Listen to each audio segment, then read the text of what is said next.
નમસ્કાર, હું છું આપણી સાથે કિશન તિવારી. આપ જોઈ રહ્યા છો ઇન્ડિયા ન્યૂઝ ગુજરાત અને સમાચારોની શરૂઆત કરીએ આપણે જૂનાગઢથી. તો વિસાવદર પેટા ચૂંટણીમાં ભેસાણ પંથકમાં ભાજપે જોરદાર પ્રચાર પ્રસાર કર્યો છે. ત્યારે કેન્દ્રીય મંત્રી મનસુખભાઈ માંડવિયાએ ઝંઝાવતી પ્રચાર કર્યો છે અને અલગ અલગ વિસ્તારોમાં જઈ મનસુખ માંડવિયા પ્રચાર કરી રહ્યા છે. ત્યારે મનસુખ માંડવિયાએ ભેસાણના મુસ્લિમ વિસ્તારની મુલાકાત લીધી હતી અને મુસ્લિમ સમાજના 100 ઘરના લોકોએ ભાજપને મત આપવાનો નિર્ધાર કર્યો. ત્યારે સ્થાનિક લોકોએ જણાવ્યું કે પૂર્વ ધારાસભ્ય, પૂર્વ સરપંચ હંમેશા અમારી સાથે રહ્યા છે અને તેને લઈ અમારા 100 ઘર ભાજપમાં ખુલ્લું મતદાન કરશે.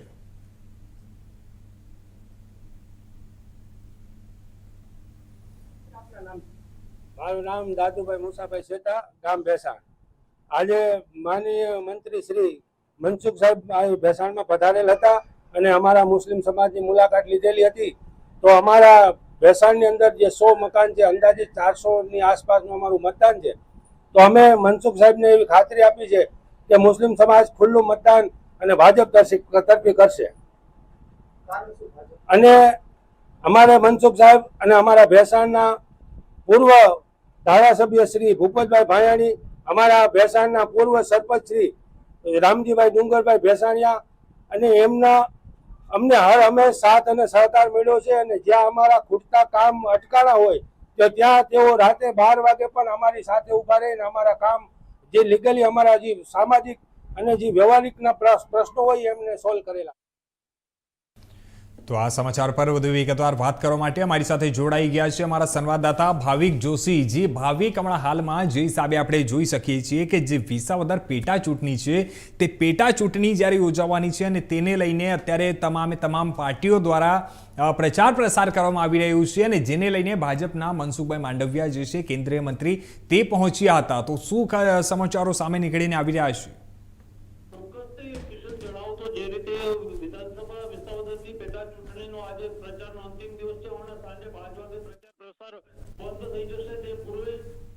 મંત્રી મનસુખ માંડવિયાએ ભેસાણના જે અગ્રણી વેપારીઓ છે, ખેડૂતો છે, તેની સાથે બેઠક કરેલી અને ત્યારબાદ તેઓ મુસ્લિમ અગ્રણીઓના ઘરે ગયેલા, ત્યાં ચા પાણી પી અને તેમની સાથે પ્રચાર પ્રસાર કરતા આશરે 400 જેટલા જે મતદારો છે તેમણે ભાજપ તરફી મતદાન કરવાનું કહ્યું છે.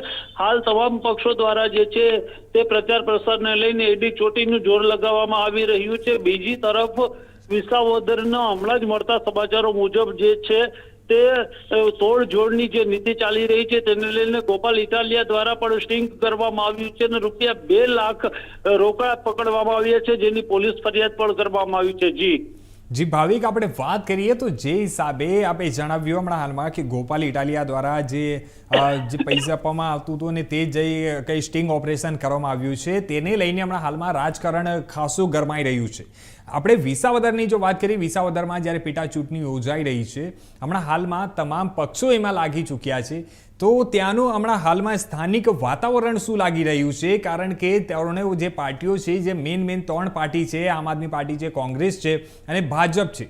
ત્યારે જે આપણે ગઈ ચૂંટણીની વાત કરીએ તો ગઈ ચૂંટણીમાં આમ આદમી પાર્ટીના ઉમેદવાર જે ચૂંટાયા હતા અને એના પછી હમણાં હાલમાં જે હિસાબે ગોપાલ ઇટાલિયાને આમ આદમી પાર્ટીમાંથી ત્યાં ટિકિટ આપવામાં આવી છે અને આપણે એના ઓપોઝિટમાં જોઈએ તો ભાજપ તરફથી બી ખાસો એવો મહેનત કરવામાં આવી રહ્યું છે. તો ત્યાં એવું શું લાગી રહ્યું છે કે આ વખતે જીત કોની થશે? ચોક્કસથી કહી શકાય તો જે રીતે હમણાં ગોપાલ ઇટાલિયાએ મીડિયા સાથે જ વાત કરી છે ત્યારે તેમણે કહ્યું કે જે રીતે ભાજપ અને કોંગ્રેસ બંને છે તે તોડજોડની નીતિ અપનાવી રહી છે, પૈસા પાણીની જેમ વાપરી રહ્યા છે.